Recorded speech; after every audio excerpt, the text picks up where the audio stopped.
All right, I'll call to order this February 5th, 2020 continuance of the Seattle Waterfront LID assessment hearing. Today, objections will be heard for hearing examiner case numbers CWF 0057 at 9 a.m. And I'll skip the first part of the numbers for the remainder of these. We'll hear case number 291 at 9:20 a.m., 358 at 9:35 a.m., and combined 192 and 382 at 11 a.m. We'll take a break at approximately 10:15.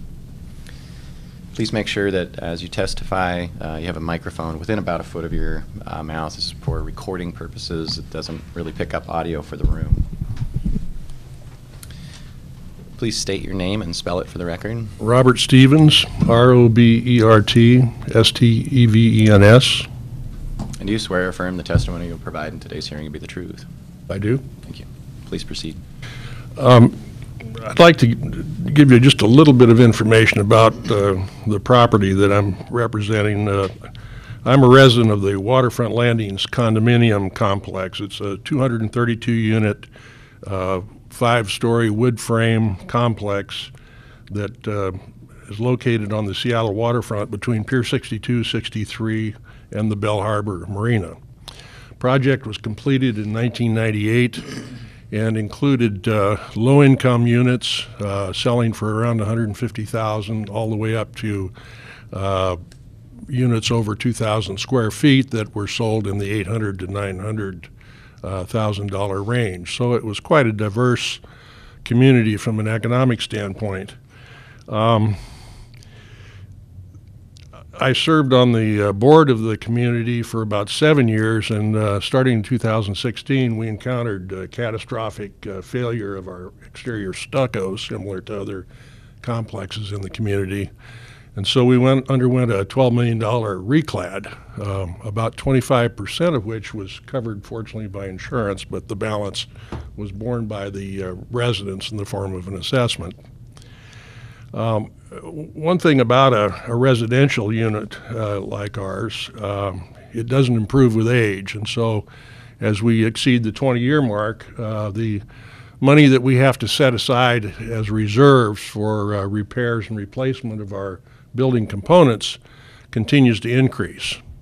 So when you consider a purchase in a complex of that age or even older, even though it's in excellent condition, this overhang of reserve obligation becomes an increasing liability and a consideration when you're deciding how much you want to pay for it. I mean, this is, I'm sure, obvious to most people here, but I think it bears restating. I'm going to refer to the larger community because even though we own separate units, and I'm simply here representing my own unit, we also hold considerable assets in common. You know, the hallways, the gyms, the conference rooms, the parking area. It's about a $100 million physical facility as it stands today. And so anything that has a negative impact on any portion of that community really has a direct or indirect impact on my specific unit as well. So I would ask that you all bear that in mind.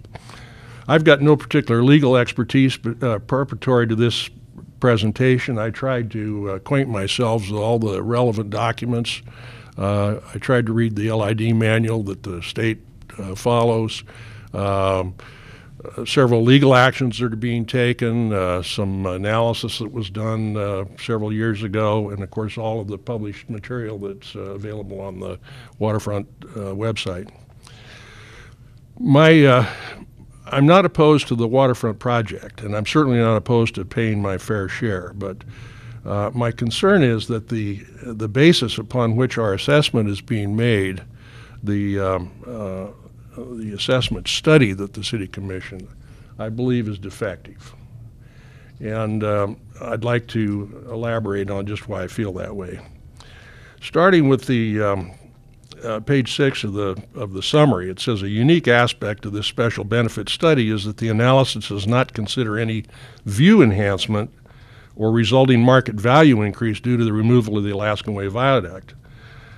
What it also doesn't consider is the fact that the city is going to install a connector ramp between Alaskan Way at the Pine Street, where Pine Street will exist now, a connector that will connect Alaska Way with the new Elliott Way that is currently under construction. That connector rises 18 feet at the street level, blocking off the first 2 floors of the entire south end of our complex. And not only does it block the view corridor, but it also will restrict and eliminate some of the dedicated parking that we've enjoyed for the last 22 years, guest parking that was for our use.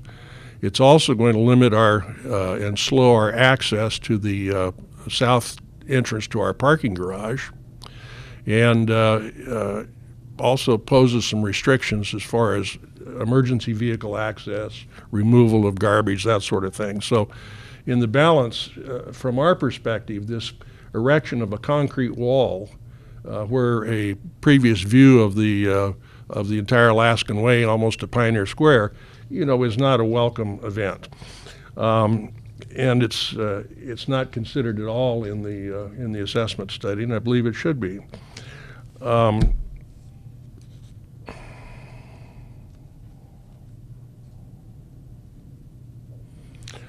One of the other issues that I'm concerned about is that in terms of benefit, my reading tells me that special benefit and general benefit should be considered equally in terms of determining any assessment.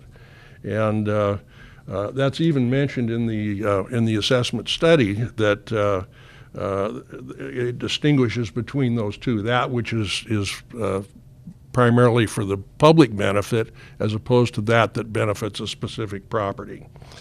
And my reading of the state documents and other industry-related issues continues to restate that basic concept. In reading through the entire assessment study, I find no place where it actually takes the trouble to specify that which is general as opposed to that which is special. And I think it's important that be done. Whether that affects other properties in the LID area, I won't even speculate on, but I certainly believe it does in our case. The study also refers to proximity as part of the process of determining the percent of increase in value that is anticipated. In our case, our condominium complex, presumably because of its location, has been awarded the highest percentage increase of any residential units in the entire LID, 3%. That's the top. That's the most that we could possibly pay. So whatever our value is today, it assumes that we're going to appreciate by 3%. And I can only construe that that's based on our location. We sit on the waterfront. Now, we've been on the waterfront since that complex was built 22 years ago. At that time, we've certainly enjoyed the view of the Olympics in West Seattle and the bay, and the boats coming and going, and the marina. If we look to the left, however, we had summer nights at the pier for a number of years, which was a great civic attraction. But then the pier was closed down because allegedly it could no longer support the amount of human traffic that they were experiencing from the summer nights. And then, lo and behold, the aquarium began a remodel, and the piers were turned over to use as a staging area for construction equipment and heavy vehicles. And once that work was over, they remained closed. And of course, we started with the seawall replacement and the takedown of the viaduct and so on. So what was originally a very nice amenity was essentially eliminated. Now, Pier 62 is currently being rebuilt. Pier 63, I understand, lacks the funding to be rebuilt. And in observing the essentially total rebuild replacement of Pier 62. It requires a very, very large construction barge, which is basically butted up against the pier for the entire project. Removal of the pilings, removal of the decking, replacement of the pilings, the decking, and the project continues at what I understand is in excess of $100 million. Pier 63 remains in its essentially decrepit state next door. It's going to be closed, and it looks to me like it's going to be very difficult, if the decision is ever made to replace it, that it can be replaced, because there's no place to put that barge. You've got the new 62 on the left side, you've got the entrance to the Bell Street Marina on the right, and unless they have some other configuration that I can't anticipate, I think 63 is going to be left to, it'll probably end up eventually just being removed. So that's not a prospect that I'm looking forward to. Comment on accuracy evaluations. On page 28 of the study, it says that electronic data based on records of the King County Department of Assessments forms the basis of the final recommended assessment rule, spreadsheets that are integral parts of this report. Now, you heard yesterday testimony from several of my neighbors outlining what they considered to be fairly gross discrepancies in the valuations that were assigned. At the risk of causing my own assessment to be increased, I want to show you another example that I think equally cast doubt on the validity of the study. My official property value notice from King County Assessor, dated August 1st of last year, values my property at $1,088,000. In connection with a refinance here a few months back, I hired a professional appraiser, Quentin Rushy Brown, who for many years was employed by the city or the county appraisers, and he came in and he gave me an appraisal of $1,098,000, $10,000 off the county assessment. So that's where my taxes are based. Now the assessment study shows my current value at $994,375. Rather interesting they should reach such a precise number, but they did. And then after the LID improvements, my property is supposed to be worth $1,024,000, 2006, or 206, I'm sorry. So my special benefit with my 3% appreciation is going to increase my property value $29,831, but it still falls $50,000 short of the other two evaluations. So somebody's got this thing wrong, and I would simply like to see it right. Whatever the value is not the issue here. It's really the lack of accuracy in or apparent lack of accuracy in the assessment. And I think the combination of this and the several external factors that are affecting our community, that the assessments need to be recalculated.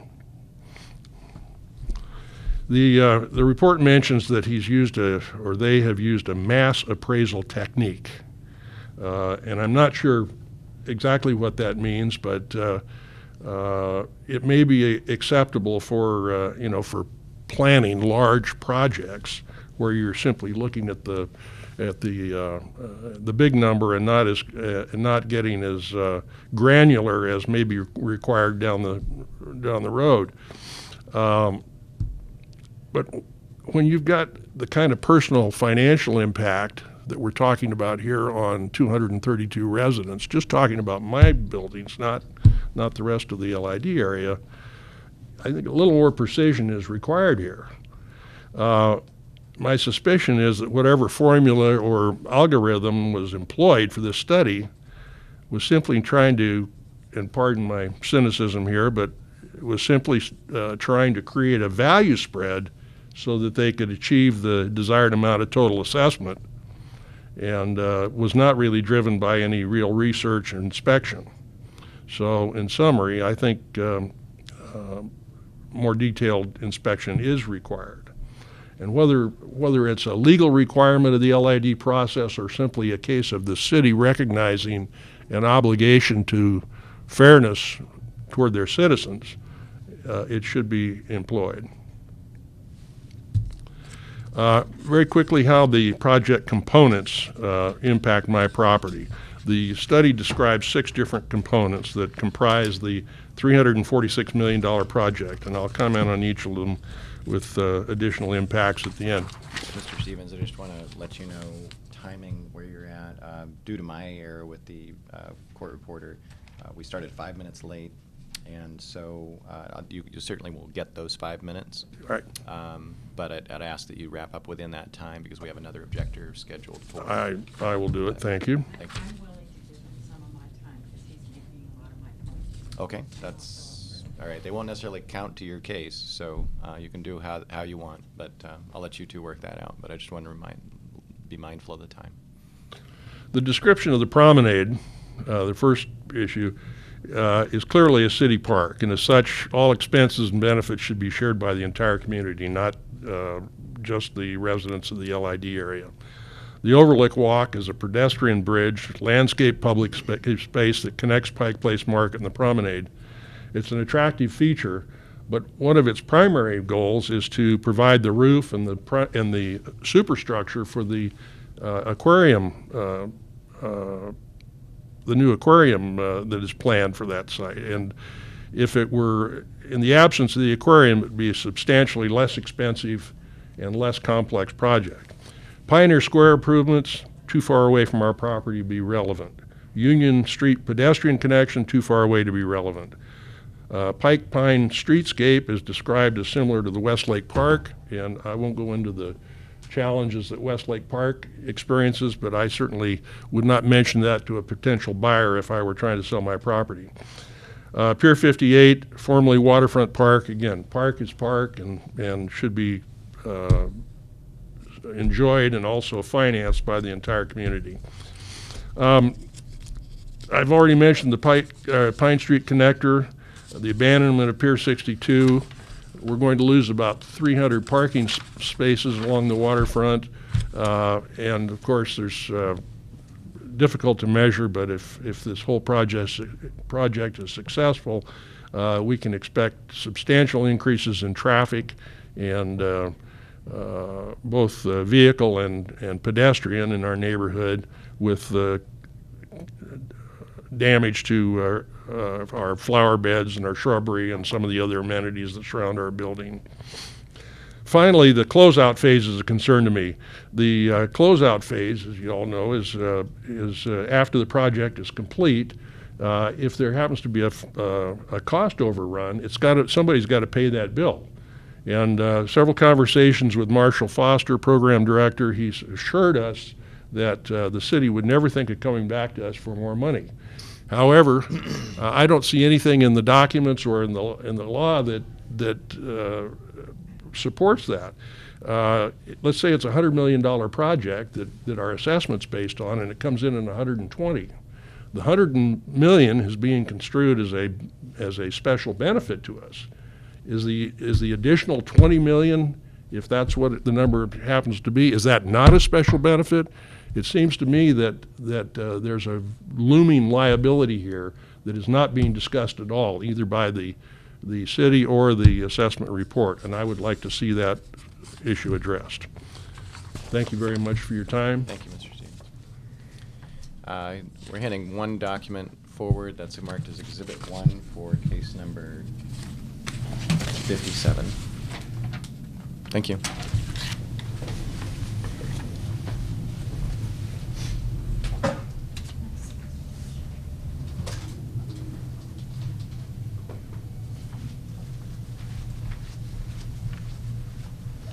Good morning. Good morning. I guess I wasn't here for the introductions, so It's I'm pretty short. I just need to get your case number. My name is Juanita Benetton. Oh dear, my case number. Yes. Is it 291? I believe so. It's on my piece of paper. Page 291.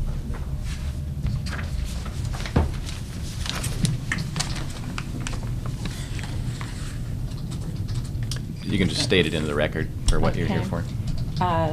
CWF 0291. Thank you. And please state your name and spell it for the record. My name is Juanita Benetton, Juanita Benetin. And do you swear or affirm the testimony provided in today's hearing will be the truth? I do. Thank you. Please proceed. Like Bob Stevens, I'm a resident of Waterfront Landing. We bought in 2004, rather small unit.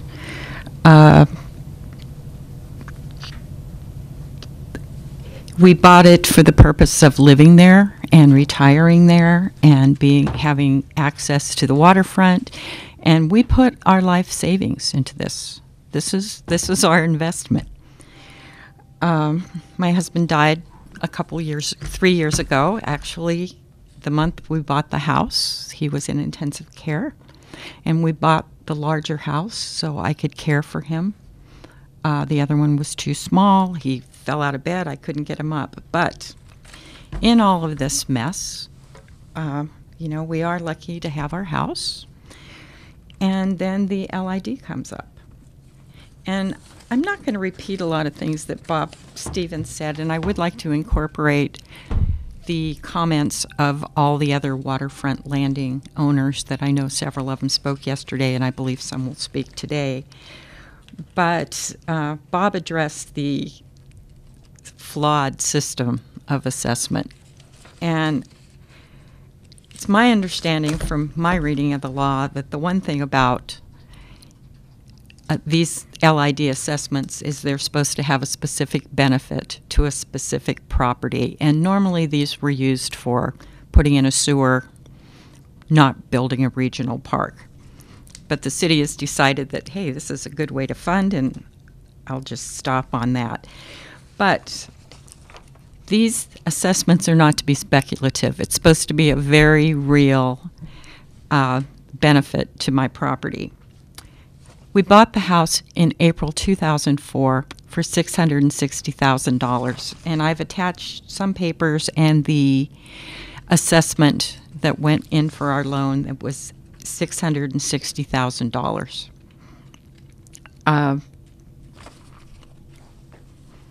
The lid assessment is on my property is started out at $642,000.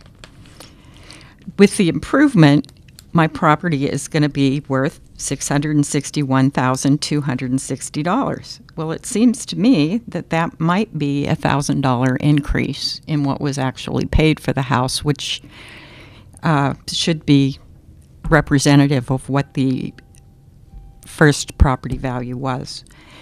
Then I have my tax assessment for 2018 and 2019, which shows that my property was assessed first at $710,000 in 2018 and now $713,000 in 2019. So using those numbers, it appears I've lost $53,000 for this project. And I'm wondering if maybe they've already discounted all of the negative benefits to my house, like the trees that are going to be planted out in front and spread and block my view in a matter of 4 or 5 years. The negative benefits don't seem to be anywhere in the report. It's an old report, and I believe Mary Marino pointed out it still refers to the trolley running on the waterfront.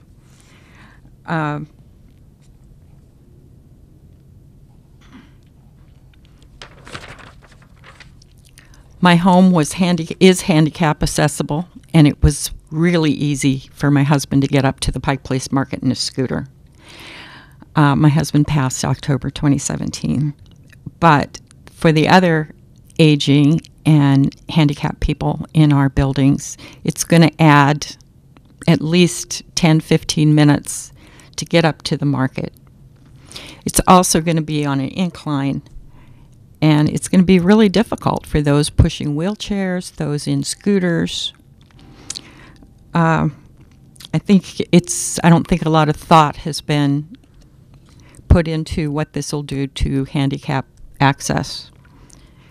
The other thing no one seems to mention is we're U-shaped buildings.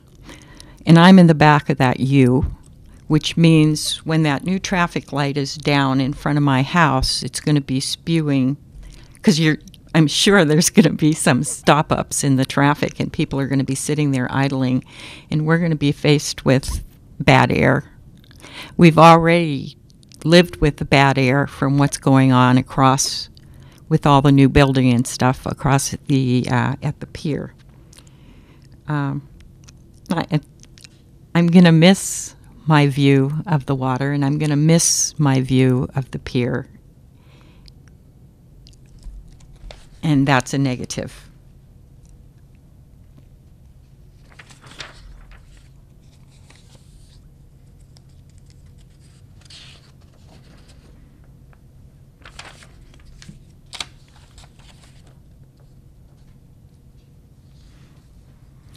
The estimated value lift applied by Valbridge is speculation. The estimated value lift applied by Valbridge is less than 4%, which was in the degree of margin of error.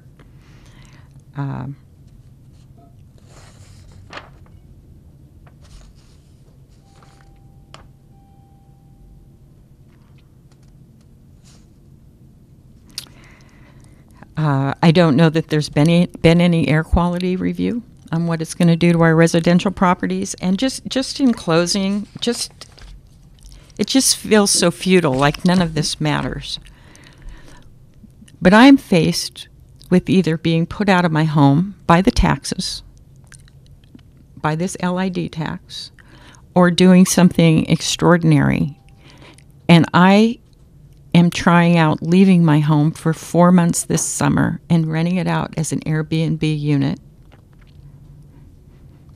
That's just to make ends meet.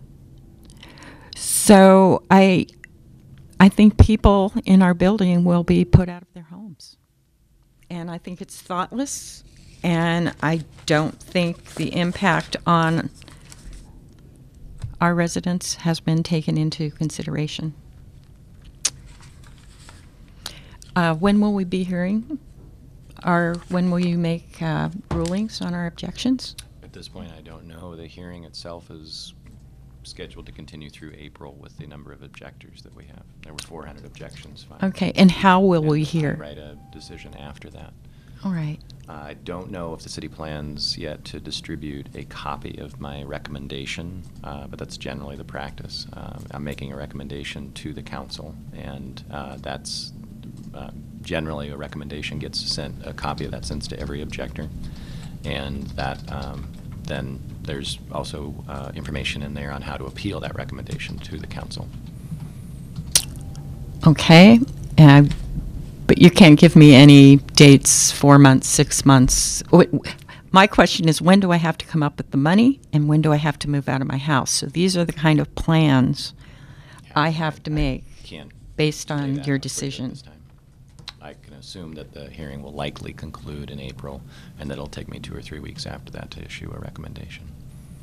That's Thank the you part very I have much. control over. Please consider us. Thank you.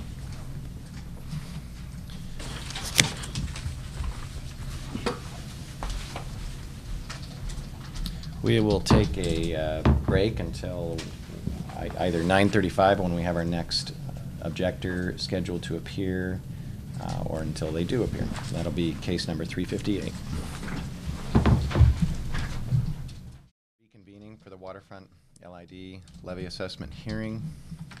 We'll now hear for case number 358. Please state your name and spell it for the record. Good morning. My name is John Krah, John-Krah. I'm also representing my partner Alex Rito, Alexrito. And do you swear or affirm the testimony you provide in today's hearing will be the truth? I do so swear. Thank you. Please proceed. We will take a break at 10:15. Okay. I'll start by reading a prepared statement by Alex, who could not be here this morning. Attention lid hearing examiner. Objection to Waterfront Lid 6751 and appeal of assessment amount on tax parcel 238-200-2440. I have been a resident of Seattle for 12 years. In May 2017, after nearly a decade of being a renter with careful budgeting and judicious saving, I was able to afford the down payment on a home in the downtown area and choose to purchase the property mentioned above, tax parcel 238-200-2440. I am a conscientious citizen. I support my neighborhood with charitable contributions, and I pay my fair share of property and sales taxes. However, I must strongly object to the Waterfront Lid 6751 and appeal the final assessment amount levied against me and my property. This lid is intended to support a public works project costing hundreds of millions of dollars, expected by the City Council to benefit not just Seattle City or King County, but all of Washington State, visitors from across the country, and even worldwide tourists. However, instead of being fully funded with existing treasury or a tax that could equitably distribute the cost among all beneficiaries, including the most obvious cruise ship passengers docking in Elliott Bay, the City Council has chosen to make a discriminated selection of businesses and property owners arbitrarily close to the proposed project and burden them with the expense. Those of us impacted by the lid assessment have been given no opportunity to vote or approve this project. We have no say in how our money is being used. We have no control over how much we're being billed. But if unpaid, the city threatens to take a lien on our property. This lid is tantamount to extortion. It is a flagrant abuse of power and egregiously unconstitutional. Perhaps most shocking of all is that the City Council intends to use the same model for future projects if the current lid goes unchallenged. Residents of Queen Anne could be burdened with the cost of renovating the Key Arena grounds, and residents of Capitol Hill could be burdened with the cost of capping Interstate 5. This behavior cannot be allowed to pass, and I intend to fight it through all legal means. Sincerely, Alexander Rito. CC'd all the members of the City Council, but we learned later that the City Council cannot hear these arguments until after you've made your report to them. Submit. This will be marked as Exhibit 1, case number 358. That concludes Alex's statements. I'll proceed to my own statements. Dear Mr. Lid Hearing Examiner, I myself, John Craw, have lived in Greater Seattle area for over 30 years. I've been a homeowner in downtown Seattle for 13 years, and my partner of 10 years, Alex Rito, and I have jointly owned property here at the Escala for 3 years now. I and we both object to and appeal the final assessment levied against our property per the lid number 3751. My name, our property address, and mailing address read above on the form. King County tax parcel number 238-200-2440, and lid cause number that we're hearing today, CWF 0358, scheduled for hearing this morning. My first objection, I object to the use of the Proximate Principle to create direct taxation or special assessment on property owners. We all know that there are only two sure things, death and taxes, but we still avoid them both as much as possible. And that does make the job of city and other government officials particularly difficult, that every initiative, every measure, every action is checked and balanced and submitted to the public scrutiny. And so creative ways of attributing cost and benefit must be employed to persuade the general constituency of every incremental step in the right direction. Olmsted, Crompton, and others have clearly carved out a calculus for the attribution of city park values to property tax revenues and back to the city capital and operational expenditures to build and maintain those parks. The higher value of these residences means that the owners pay higher property taxes. In many instances, if the incremental amount of taxes paid by each property, which is attributable to the presence of a nearby park, is aggregated, it is sufficient to pay the annual debt charges required to retire the bonds used to acquire and develop the park. This process of capitalization of parkland into value of nearby properties is termed the Proximate Principle. The entire purpose of Olmsted, Crompton's, and others' works is to create a new accounting for the innate and self-supporting and in some cases even profitable value of parks to the city without increasing taxation on its residents. Before funding for Central Park in New York was committed, Olmsted explained how Proximate Principle would result in the park being self-financing, and his argument convinced key decision makers. Thus, the New York City Comptroller, writing in 1856, shortly after the city acquired title to the land for Central Park, said, "The increase in taxes by reason of the enhancement of values attributable to the park would afford more than sufficient means for the interest incurred for its purchase and improvements without any increase in the general rate of taxation." As an example, Crompton provided hypothetically the aggregate property value for the neighborhood being approximately $5.4 million, greater than it would have been in the absence of Greenbelt. This increment resulted in addition of approximately $500,000 to the potential neighborhood tax revenue. The purchase price of the Greenbelt was approximately $1.5 million, and thus the potential property tax revenue alone would allow recovery of initial costs within 3 years. There is an important caveat to these positive results in that 86% of the $500,000 proximate increment of property tax revenue accrued to taxing entities other than the city, i.e., the county, school district, or other independent districts.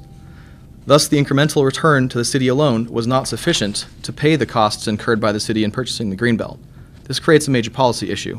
However, it should not inhibit the purchase of park and open space areas because overall economic benefits accrue to taxpayers whose revenues fund all the government entities. Resolution of this conundrum requires one of two actions. The first requires that a city's elected officials be prepared to accept the inevitable criticism that is likely to occur when it raises taxes to purchase the land. This selfless, statesman-like position is adopted because they recognize that in the long term, the city's taxpayers will benefit when return on the investment is viewed in the broader context of total tax payments to all government entities. The alternative strategy is to persuade the other taxing entities to jointly fund the purchase of the open space areas, since all will reap proximate tax revenue increments deriving from them. The city and assessors have indicated that these waterfront improvements will increase international tourism and regional visitors. HRNA estimates that currently there are close to 8 million annual visitors to the existing waterfront area. This figure is split between day trip tourists, overnight tourists, Seattle City residents, and regional metro visitors. The study indicates that the enhanced waterfront project has the potential to add 1.5 million net new visitors to the immediate area. Some areas more than others. For example, Pike Place Market draws tourists and locals alike on a year-round basis, while Pioneer Square, due in part to its historic nature, the neighborhood attracts extensive tourism activity. The city assessors, examiner, and council will be wise to reconsider that if in fact the major benefit comes from an 18% increase in tourism, while the local property benefits from Proximate Principle are not zero, they do not justify saddling residents and local businesses with this burden. Instead, look to the tourism businesses on the waterfront and find the incremental taxable revenue of $281 million annually. That increment alone can pay off the proposed lid in just 1 year with plenty to spare.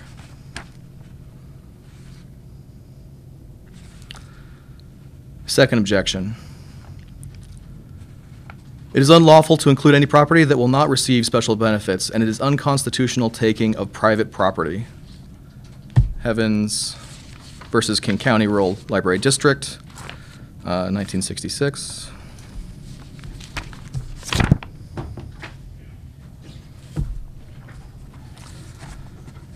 And as it's a case, we'll just include that in the case file. It doesn't need an exhibit number. Okay. Such violation of our inalienable constitutional rights is an affront to our very way of life in civilized society. As I understand it, my district council member, the only person representing me in this city council resolution, was barred from voting on this due to his own ownership of property and interest in the area. Taxation without representation is tyranny, and the very reason that we proud Americans are not under British rule today.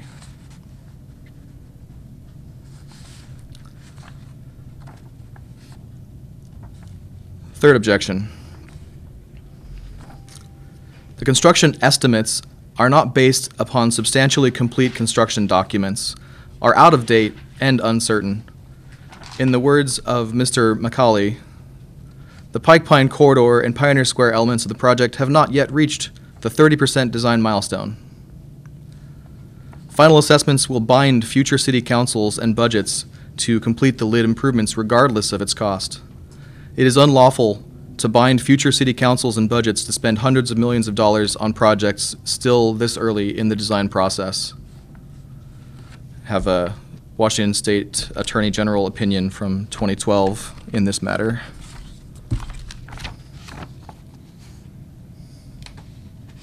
We'll admit that as Exhibit 2.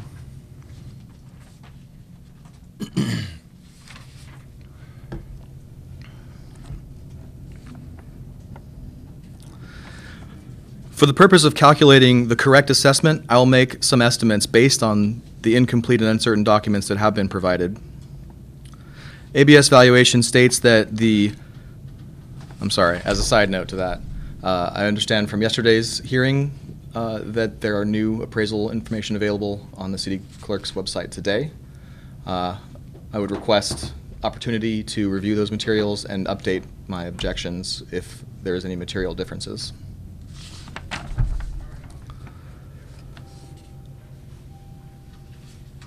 ABS valuation states that the Pike Pine streetscape improvements provide enhanced pedestrian access to and from the Pike Place Market and Waterfront.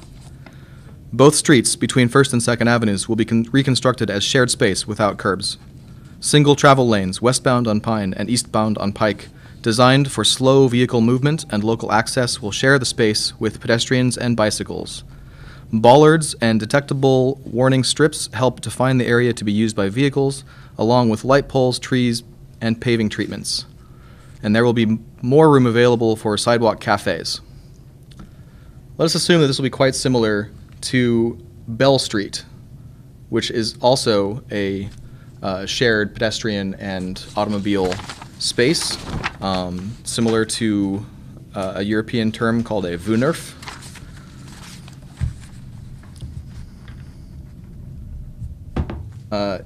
If we can make this assumption that it is similar to Bell Street, which is 4 blocks in length and comprises 1.33 acres of park space, then this corresponding 1 block of length on Pine Street that is within the range of my property can account for 0.33 acres of similarly improved park.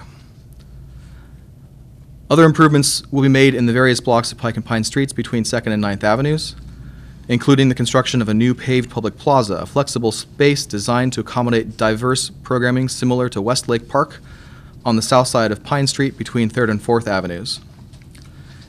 As ABS suggests, let us assume that this will be similar in size and quality to Westlake Park, giving it 0.1 acres.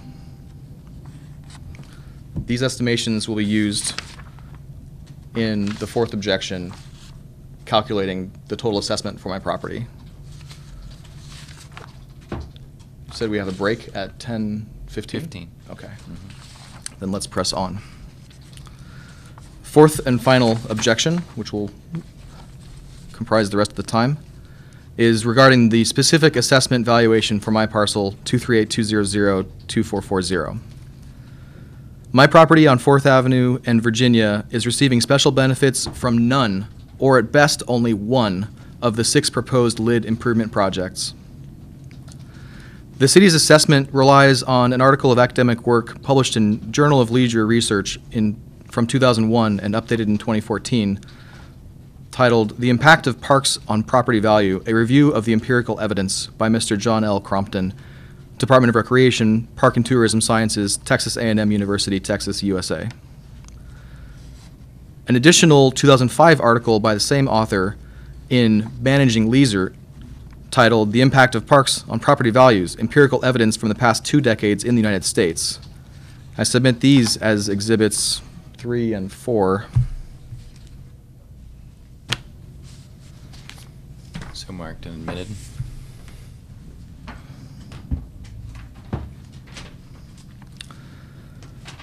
The city and assessor have taken this work out of context and should pay close attention to the following details. Crompton writes, The real estate market consistently demonstrates that many people are willing to pay a larger amount for a property located close to a park than for a house that does not offer this amenity. Regression analysis studies have reported on how having such a park or green space amenity provides benefit to homes nearby, greatly exceeding those with no such amenity. There is no relationship showing that having more than one instance of an amenity is more beneficial than having exactly one such amenity. The proximity of a park is one significant factor in measuring the incremental value of property attributed to the park. In all the studies reviewed in this paper, the capitalization of benefits ceased at a selected distance, usually somewhere between 500 feet and 3,000 feet away from the park perimeter in urban contexts. Drawing a local improvement district that incorporates 6 distinct features and spans over 3.4 kilometers or 2.1 miles begs for problems evaluating the valuation effects that are proven to diminish quickly over distances as short as a tenth of a mile. As short as a tenth of the district's length. Crompton 2005, figure 2, shows that near 25-acre Jackson Park in Germantown, the proximity of property within 200 feet had a dramatic effect, $113 and some dollars of decreased value per foot distance away from the park. But that value diminished to approximately 3.9% or $4.46 per foot away when measured at a distance of 1,000 feet from the perimeter of the park. Same exhibit, figure 3, shows that near 14 neighborhood parks in Dallas-Fort Worth, the impact of proximity to parks varied from as high as 22% at 100 feet distance down to 0% at 2,000 feet distance. Crompton's 2001 Table 9, which I have reproduced in this document as well, and would be in the other exhibit, shows that the per dwelling benefit for parks of 1 acre size diminishes to 1% at 5,000 or greater feet. And similarly, 5-acre parks diminish to 1.2%, and 25-acre parks diminish to 1.7% of the proximate principal interest that would have been provided by abutting to the park. While at the same distance, increasing park size is almost directly proportional to increasing value. In addition to Crompton's Table 9, I have produced another table, which is presented here, demonstrating that holding the distance from the park constant, the rates of improvement are the percentages that I had indicated, 1.2, and 1.7%. And secondly, that holding the distance constant and instead increasing the size of the park, that had a direct proportional relationship to the value that was given. This will be important when calculating how much special benefit there is to be assessed by adding parks where parks already exist in that distance to my property. The magnitude of proximate principle is weighted heavily to the closest properties directly adjacent or within 2 layers of buildings. 80% of the aggregate increase in value was derived from properties located within 500 feet of the parks. Effects could not be traced beyond 2,000 feet from the parks. Crompton 2005. Although the tables above include figures up to 2 miles away, it is clear that they are vanishingly small contribution. For example, attributing 83 cents of special benefit to a home valued at $12,000 represents just 68 parts per million. And with the multiple layers of hedonic analysis, it's extremely difficult to create a direct cost-value link from one park to the property at that distance. There are qualitative differences among parks and open spaces that are likely to result in different impacts on proximate property values. It is important to recognize that some types of parks are more desirable than others, as places to live nearby. For example, there is convincing evidence that large flat open spaces, which are used primarily for athletic activities and large social gatherings, are much less preferred than natural areas containing woods, hills, ponds, or marsh. Kaplan and Kaplan, 1990. Crompton goes on, the study's results suggest that a positive impact of 20% on property values abutting or fronting a passive park area is a reasonable starting point. If it is a heavily used park catering to a large number of active recreational users, then the approximate value increment may be minimal on abutting properties, but may reach 10% on properties 2 to 3 blocks away. Parks that are used for observation and contemplation are significantly more beneficial than heavy-use parks or special facilities. In the words of the LID project before and after, Pike Pine streetscape improvements absent the project would not occur. Both streets between 1st and 9th Avenues remain as they currently exist, with westbound vehicular traffic on Pine ending at the entrance to the Pike Place Market, where there are typically crowds of vehicles, pedestrians, and bicyclists visiting the market, and eastbound traffic continuing on Pike Street, as is the current situation. Hence, we can deduce that the use of these new park areas will be even more heavily used and congested as the attraction to that area increases with the proposed improvements. I've reproduced Crompton's table of the 3 types of open space categories: urban park, natural park, and specialty park, and their definitions here. An urban park is defined as one where more than half of the park is manicured or landscaped and developed for non-natural, resource-dependent recreation. Every part of the project that has been proposed is an urban park. Second type, natural area parks. More than half of the park is preserved in native or natural vegetation. Park use is balanced between preservation of natural habitat and natural resource-based recreation, examples given: hiking, wildlife viewing, boating, and camping. This definition includes parcels managed for habitat protection only, with no public access or improvements. None of the project are natural parks. And the third category is specialty parks. Primary use at the park and everything in the park is related to the specialty category. Examples given were boat ramp facilities. In my table of nearby parks, I will later refer to the Spheres as a specialty.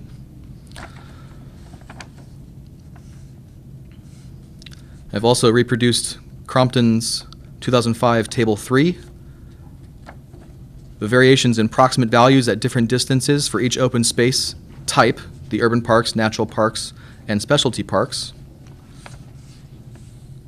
And I have added a second table that compares holding distance constant and holding type of park constant. How does type of park and how does distance affect the relative values? What this analysis shows is that natural parks are the far most preferred types of parks. In $1990, abutting the park, a natural park, provides 11,210 incremental values of dollars of special benefit to that property. The same abutment to an urban park is 17% of that value. Specialty facility at that same distance is 66%. As you get further and further away, the distance combined with the type of park results in very fast diminishing return of urban parks pervading special value throughout Belltown, downtown, and the waterfront.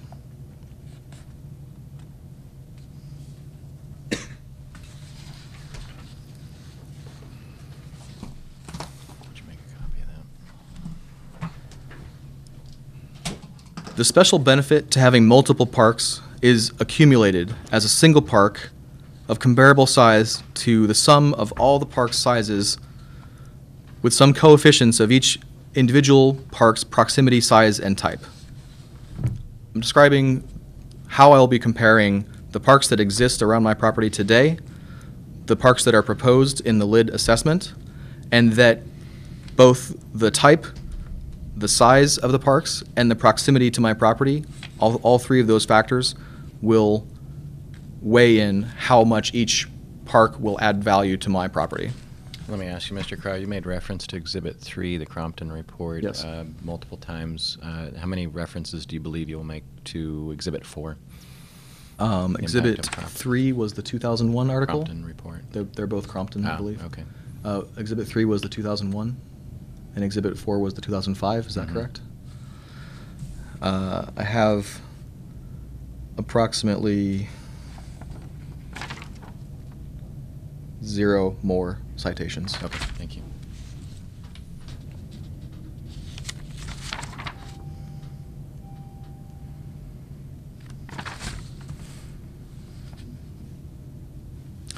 Would you like to Please proceed. take the break? We have only 2 minutes. No. Okay. How much longer do you anticipate for your testimony? Probably about 10 minutes. Okay, we'll probably just go through then. Okay. We don't need to take the break at a set time. It's really dependent on where the witness is, and Okay, sounds great. there's no point in having you wait longer.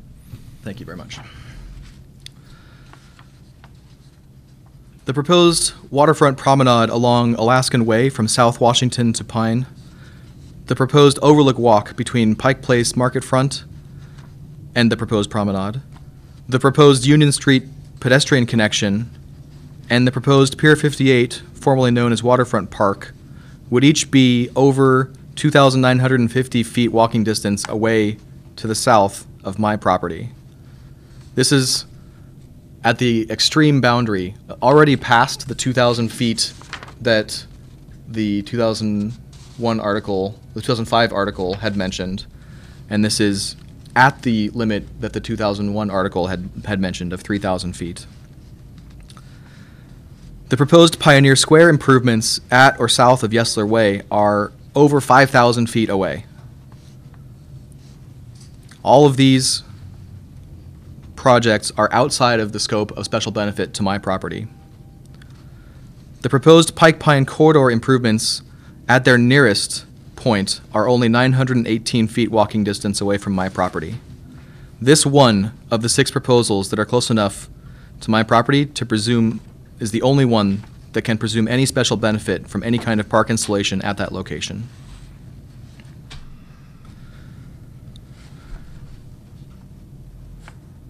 The closest parks to my property in Table 6, starting with proximity, are Westlake Square, 820 feet away, at .01 acres and urban type. Some special amenities it includes are a paved street triangle with trees and decorative plantings. Nearby, at 853 feet away, is McGraw Square, another .01 acre urban park with a landmark statue, a plaza, and some tables. 918 feet away in the similar area is the aforementioned Westlake Park, .1 acres, another urban park with a fountain, a mall. It is commonly referred to as Seattle's Town Square, hosting celebrities and panels of various types, contains seating, games, and seasonally a carousel. In the opposite direction to the north of my property at this point, also 918 feet away, the proposed Pike Pine Street improvements exist.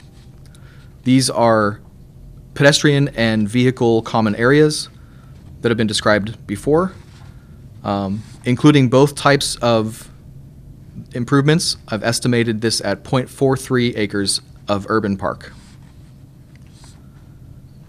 To the east of my property, 1,312 walking feet away, are Amazon's The Spheres, which are a private park, but they contain a conservatory of over 40,000 plants and a dog park.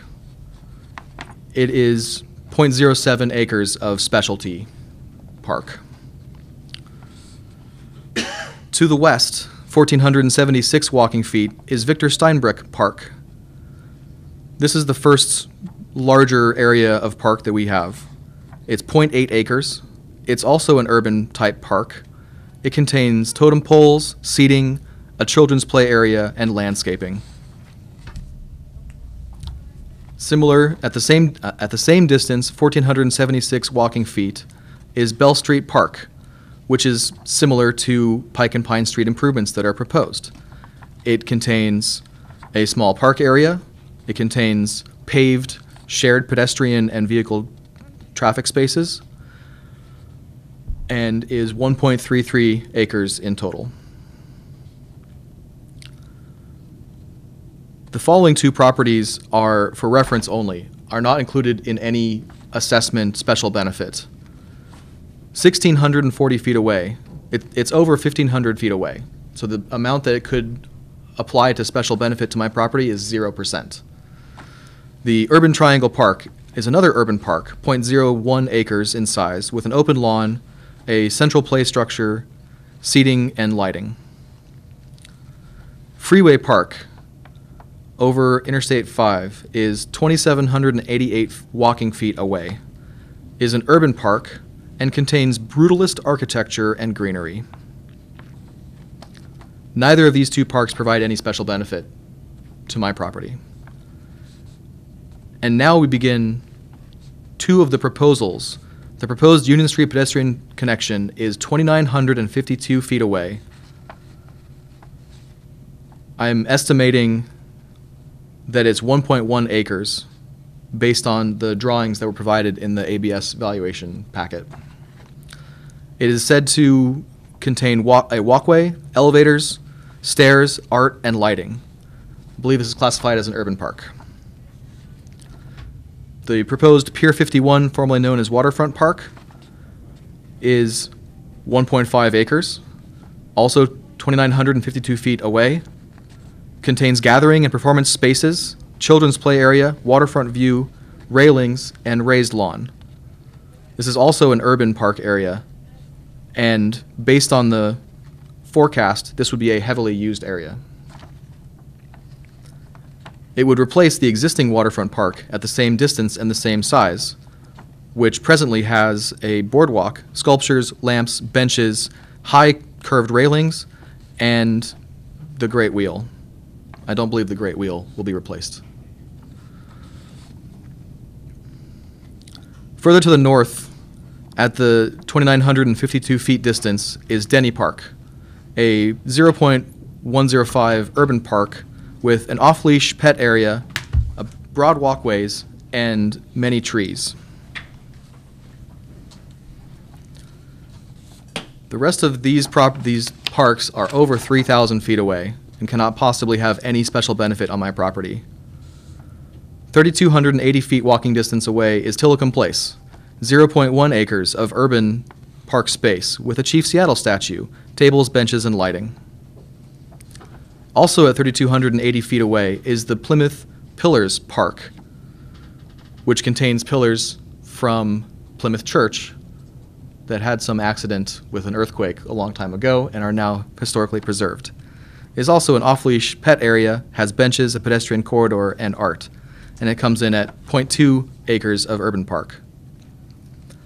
The LID proposed promenade on the waterfront is 3,280 walking feet away from my property. I'm estimating from the materials that it would be 5.2 acres of urban park, a continuous open space with amply green landscaped spaces, street art, tree plantings, walkways, and lighting. A little further away, at 3,608 feet walking distance, is Belltown Cottage Park and Community Pea Patch, a 0.1 acre urban park with 3 historic cottages and a community-maintained garden. At its nearest perimeter, Seattle Center is also 3,608 feet walking distance away. It is by far the largest park in this area at 74 acres. It contains World's Fair attractions, the Space Needle, arts, athletics, festivals, a very wide multiple-use area. Defines it as a heavy-use urban park. Further away, at 3,937 feet walking distance, is the proposed Overlook Walk. This was marked as 1.1 acres in the ABS valuation and contains a walkway and landscaping, making it an urban park. In Belltown, 4,593 walking feet away from my property, is the Olympic Sculpture Park. This comes in at 9 acres and I would classify it as a specialty park. It's an outdoor museum. It also contains a beach. These classifications are not critically important at this distance because the amount of value that could be attributed to my property is still 0 regardless of the type of park that it is. In the nearby area and at the same distance of 4,593 feet of walking distance, actually, sorry, that's to the northeast, is the Cascade Playground and Community Maintained Pea Patch. 1.9 acres, play fields, play areas and field, tables, restrooms, and a community-maintained garden, another urban park with 1.9 acres of space. To the southeast in First Hill Park, 4,593 feet walking distance away, is another urban park of 0.2 acres with benches, flowers, grass, brickwork paths, and a water fountain. Myrtle Edwards Park is another large park and could be construed as a natural park. It is 4.8 acres, contains bird watching attractions, and bike and walking paths. It is 4,921 feet walking distance from my property. And we come to the final lid assessment project that is proposed, which are the Pioneer Square improvements. I did not estimate the size of these improvements. They are 5,249 walking feet away from my property. They're described as sidewalk paving, landscaping, and traffic redirection. I will liberally draw this as an urban park. The final park in my table is Cal Anderson Park. 5,577 feet walking distance into Capitol Hill. Comes in at 7.37 acres and contains a fountain, a pool, a promenade, sports fields, lighting, games, plaza, and all-gender restrooms. I will liberally give this a specialty park assignment, but again, it is outside of any range being able to contribute special value to my property. In Table 7, I accumulate by type and distance from my property the amount of park space that is available now and that would be available in the proposal. Between 0 and 800 feet, there are no existing or proposed parks.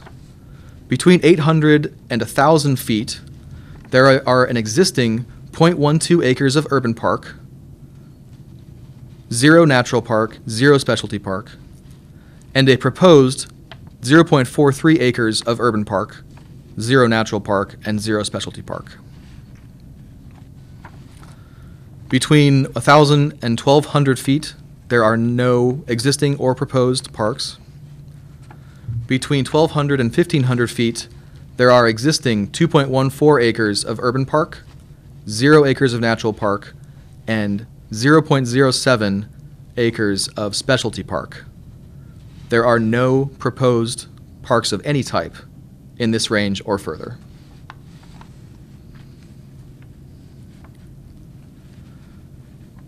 Proposed improvements in that 800 to 1,000 feet distance create approximately 1.33 acres where there was previously 0.12.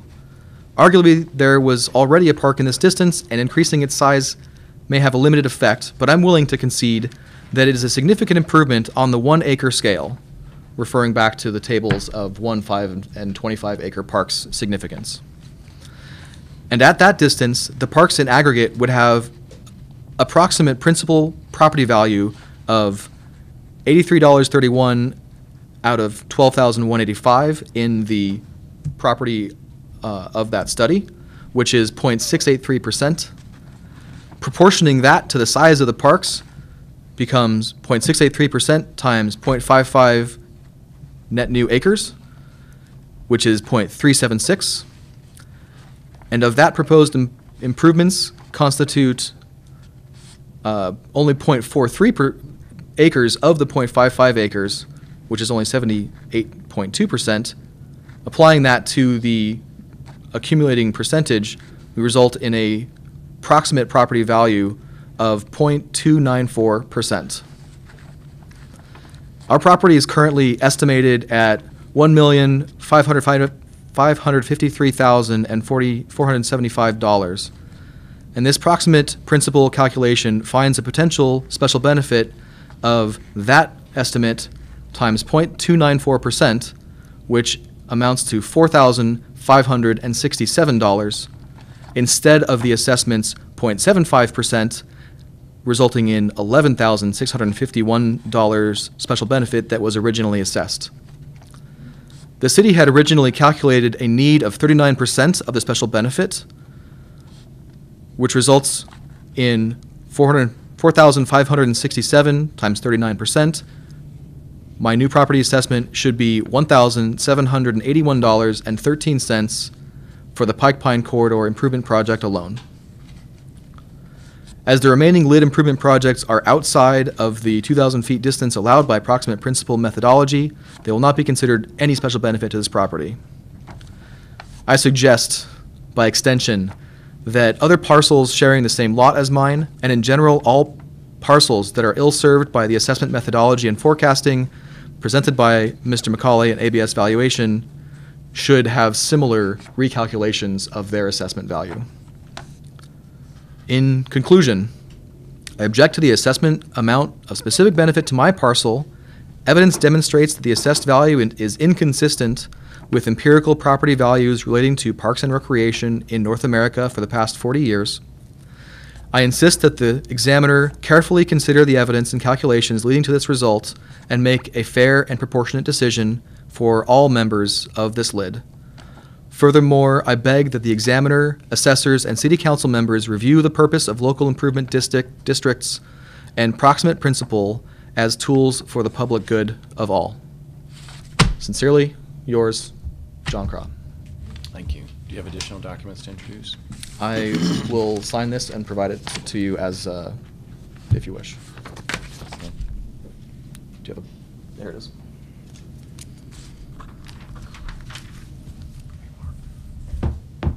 Mr. Crow's statement will be marked as Exhibit 5. This pen is sleepy. Can I borrow? Thank you.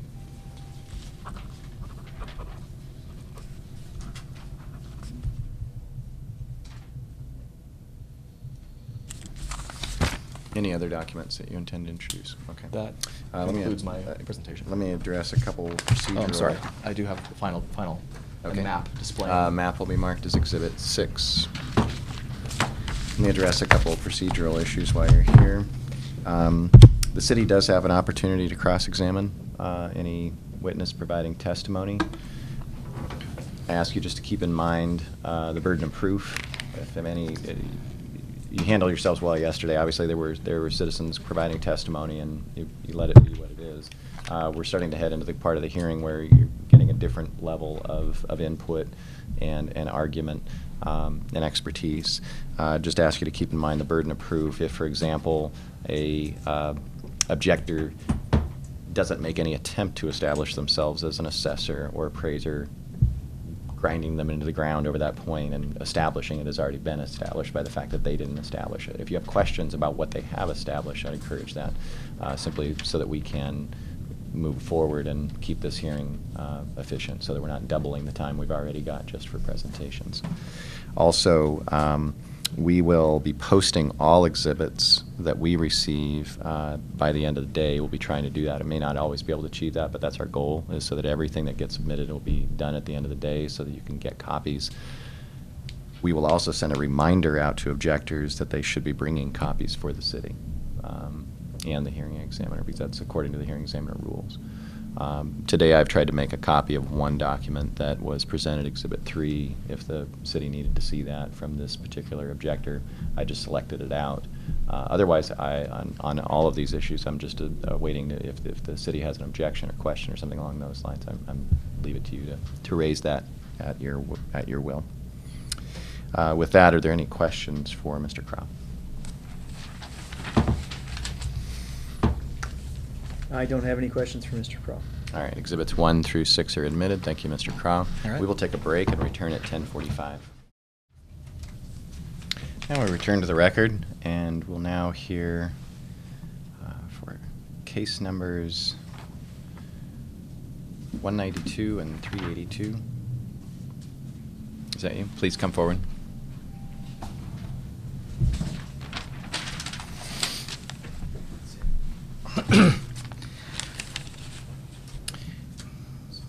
(192) and 382. Please state your name for the record. Witheridge J.B. Marshall. And if you could spell it, please, also. First name Witheridge, Witheridge.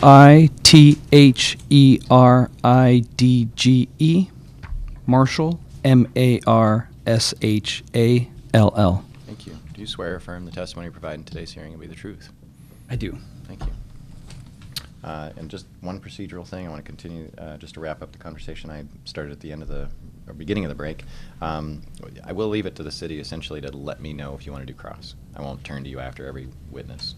Partly, I want to keep it clear that it's the city's case, and for the viewing audience and any appellants or objectors, please note that if the city is not asking questions, or if I'm asking them about them, that it's actually genuinely viewed as a matter of courtesy to those objectors or appellants. In other cases, I see where individuals are simply recognized as their right to speak, and so attorneys will not generally drill into them, as it were, with many questions. But it is the city's right to prosecute their case, and if they do have questions, again, I'll ask you to let me know if you intend to do cross. Please proceed. So I actually, I have 2 units. One is mine, the other I'm speaking for an owner. It's regarding the Newmark Tower, unit number 903. Quite simply, my argument or opposition to the tax or assessment is that the way that the assessment was done, I feel, is incorrect, based on the fact that the values are from the future that they feel the improvements will give to each property. What one major part regarding my unit that I feel they missed was that during the time of this whole entire lid assessment, there's construction that has been done on the building across from my particular unit, which has now caused me to not have a view that I did before. I currently live on the 9th floor, and the building directly north of us on Pike Street is now approximately 11 stories tall, but that's also based on the electrical, so it's not an actual floor, but, and due to that, obviously, the value of my home, due to the view restriction, has actually gone down. Generally, if you lose your view, your value is obviously go down in a city. So that's my, honestly, main argument, is that the assessor's assessment of my property's value is incorrect. That's really it. Okay. Did you have any documents to introduce? No, I don't. All right. Thank you very much. And then, sorry, for the other property, Oh, you do have more. I Okay, get all right. for the other I argument. understand. All right. This is for the case number CWF 0192. This, again, is at 1415 2nd Avenue, the Newmark Tower, unit number 1502. And it's basically my same argument for this unit, is that if we are looking for future values of the property, currently right now there is a 140-story building coming up directly in front of the unit on First Avenue, right across the street from the Pike Place Market, which many people are familiar with. And when that goes up, it will completely block the current unobstructed view of the mountains and the water for this particular unit.